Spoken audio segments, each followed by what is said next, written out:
Bien, el último ejemplo que vamos a mencionar son las Long Short Term Memory. Adelanto de una vez que ya existen también otras que son un poquito más sencillas que estas y que también han resultado muy buenas experimentalmente. Y son las GRUS. Perdón.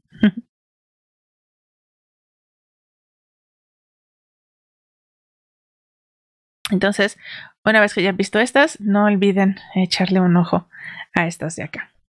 Bien, ahora, ¿qué son estas neuronas? La verdad son un tema sumamente interesante. En el cerebro humano, nuestras neuronas no trabajan como entes individuales, vienen en paquetitos que colaboran entre sí y después esos paquetitos se pueden conectar con otros paquetitos o con otras regiones del cerebro. Entonces, a veces arman equipo.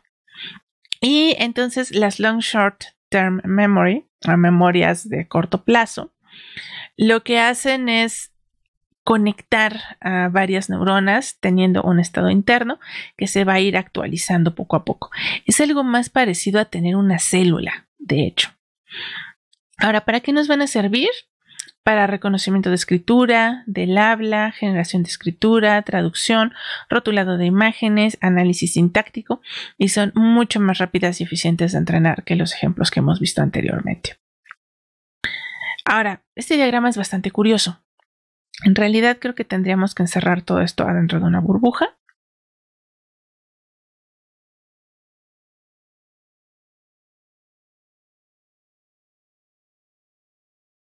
Porque todo esto que está aquí le vamos a llamar una célula. De hecho, en inglés se llama cell. En algún momento lo había traducido como celda, pero vamos a ponerle célula. Y bien, entonces, esta célula va a jugar el rol que hubiera tenido una neurona oculta, pero su comportamiento es algo más avanzado. La idea es que otra vez estamos recibiendo aquí datos desde afuera.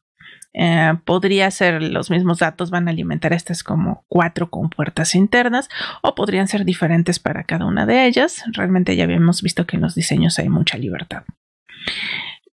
Una vez que estamos recibiendo aquí unos ciertos valores de entrada X, entonces vamos a ver cómo se comporta esta célula.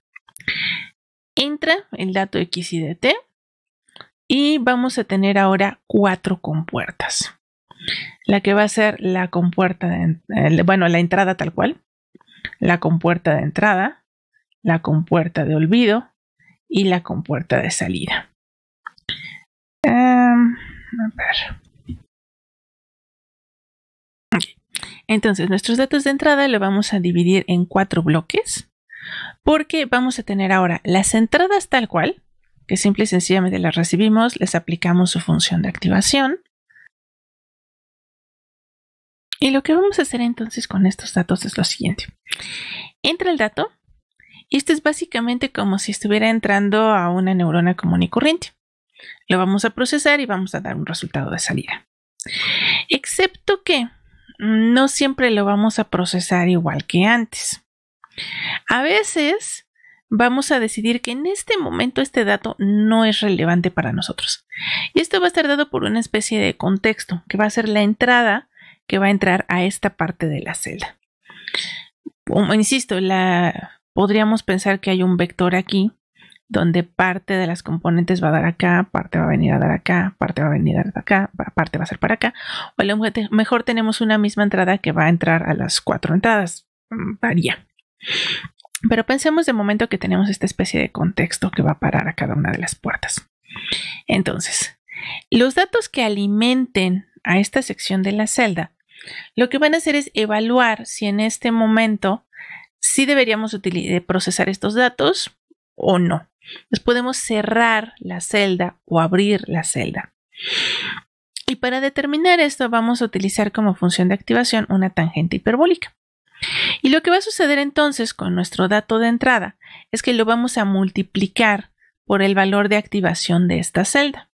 Entonces, el valor de activación que corresponde a haber procesado el dato de entrada va multiplicado por el valor de activación de la compuerta G, gate, o puerta de entrada, y al multiplicarlo por valores que están entre -1 y 1, Bueno, puede ser que este dato vaya a entrar, pero vaya a participar de manera negativa.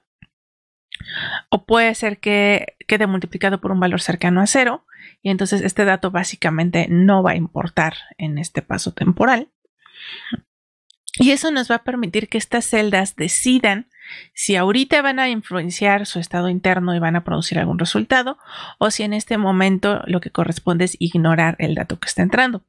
Piensen que a lo mejor puede estar entrando una señal de audio y en este momento deciden que esto es ruido y simple y sencillamente lo ignoran, no lo dejan entrar a la celda. Bueno, una vez que ya decidimos, pues tal vez lo multiplicamos por un número cercano a 1 o a menos 1, entonces sí tenemos información. Este valor entra a la siguiente fase. Ahora vamos a decidir si este dato va a modificar y qué tanto va a modificar el estado oculto de esta celda. Y eso es lo que se representa con esta parte del diagrama. Para decidir eso, tenemos aquí una conexión recursiva, de manera que el estado estaría almacenado aquí, en esta neurona. Pero la conexión recursiva pasa primero por un componente de multiplicación. Y de forma parecida a lo que está pasando aquí, lo que va a hacer esta multiplicación es controlar a la influencia de la conexión recursiva contra la compuerta de olvido. La compuerta de olvido otra vez va a tomar aquí algún contexto, va a obtener su valor de activación. En este caso se trata de un valor entre 0 y 1, porque es la función sigmoide. Entonces vamos a estar multiplicando al valor anterior de esta celda por un valor entre 0 y 1.